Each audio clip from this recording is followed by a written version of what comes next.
No, it's not raining. Larry Satchwell here, down in what we call the pasture.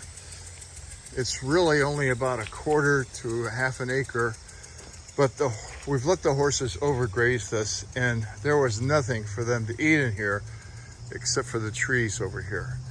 So this past week, I chiseled it with my Northern Tools chisel plow, which by the way has really held up well and is doing a great job after several years of use.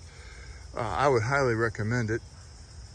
And I put a couple of, well, about 150 pounds of seed, of various seeds. We put Tractor Supply's equine pasture mix, some tall fescue, some white clover, some red clover, and some, what was that other thing? Some orchard grass. Up there where the straw is, it was actually a bad bale of hay. I couldn't chisel it very deep because of all the roots, so I put a whole bunch of loads of Pooh Mountain on there. So there's about 1.5 inches to 2 inches of composted horse manure up there, and that's holding the water well. So it's only been about 4 days. Nothing's come up yet. The sun's just coming up over the garden.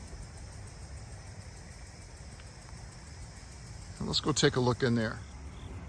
I spent a lot of time the last couple of days trying to get my perennial garden under control, and you can see all the weeds I've pulled out. I also pulled out several of the Shasta daisies that were just overwhelming other flowers. About the only thing I have blooming right now. How did I miss that giant dandelion there? You know, every time I weed this and then I do a video, I see weeds that I missed. I'm sure that never happens to you. That is a giant. Well, there goes, unfortunately, some of the flowers with it. So I've got very little blooming right now. I'm really disappointed in this plant. Let me show it to you close up. The picture on the label there looked beautiful, but both of them, there's 2 of them, look just like that. Very little flower and a lot of buds. I'm going to be moving those to on the other side of the house, where I'm trying to establish a little wildflower garden.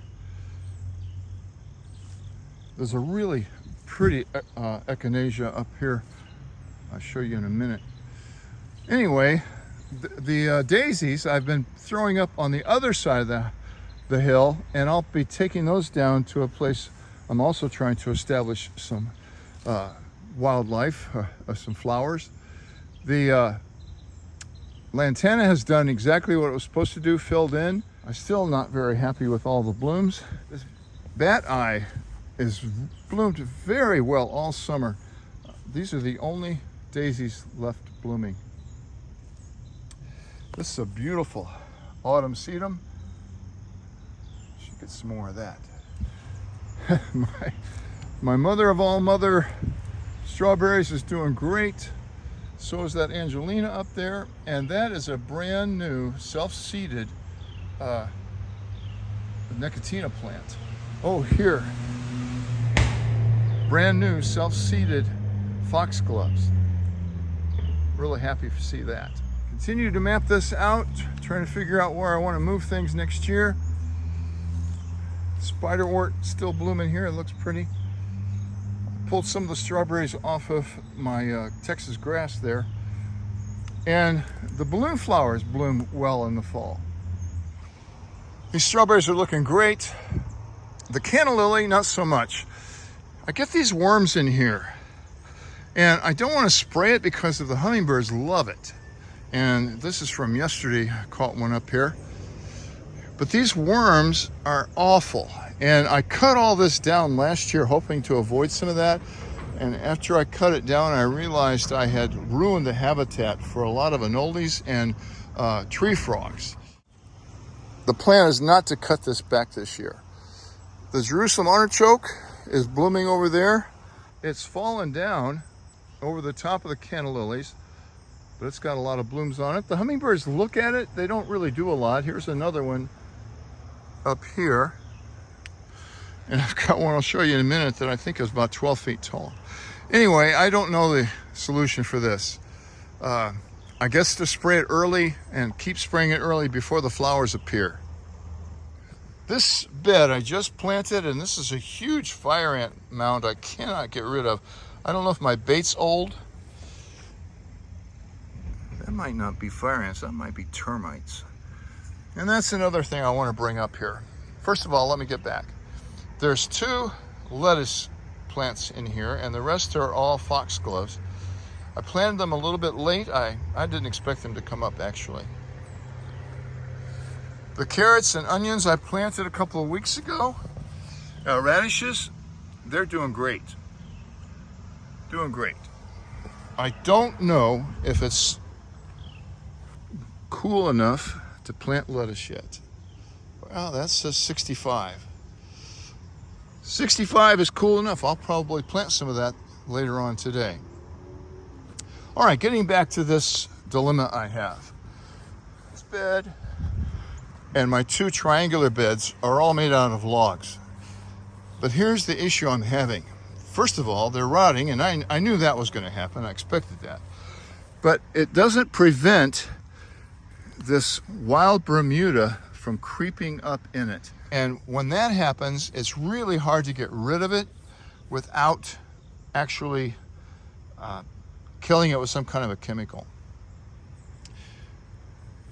And so I have to make new beds here. And I have researched this and researched it, and it's just going to be expensive. To make a bed this size out of treated lumber and tin is probably going to cost $300. 300 times 2, that's $600.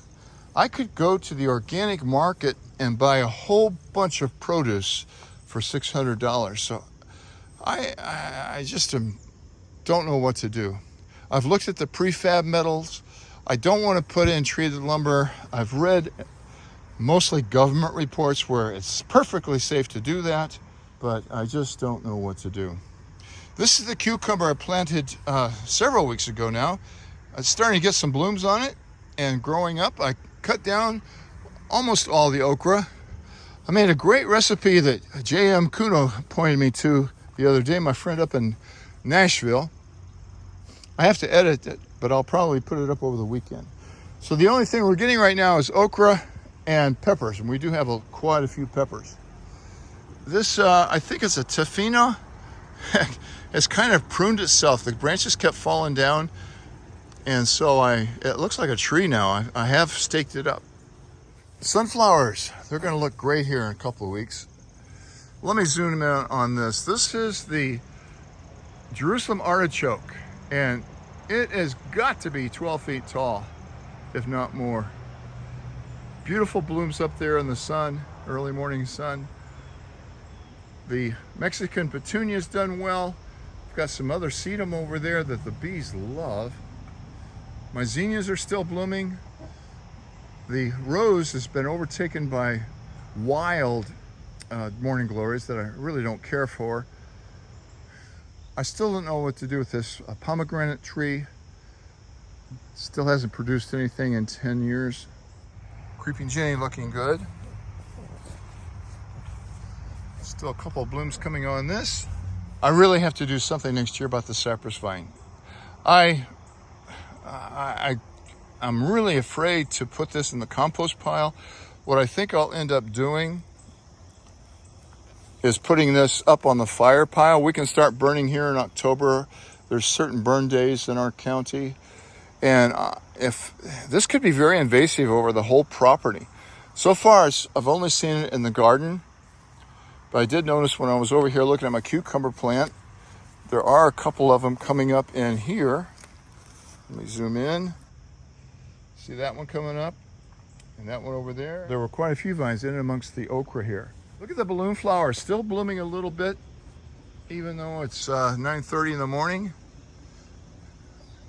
There was one hanging in the gazebo the other day. Really stunning. Well, I think I'm going to do this today. I'm going to pickle these peppers. It's like about 4 or 5 jars full. I probably will pull down this cypress vine. This is where I'm going to put my tunnel, and this is treated lumber. And I don't plant very close to the edge. I should line it with something, but again, it's just not economical to do much right now. I'll probably just pull this off and plant some lettuce today. See how it comes up. Show you next time. Thanks for watching.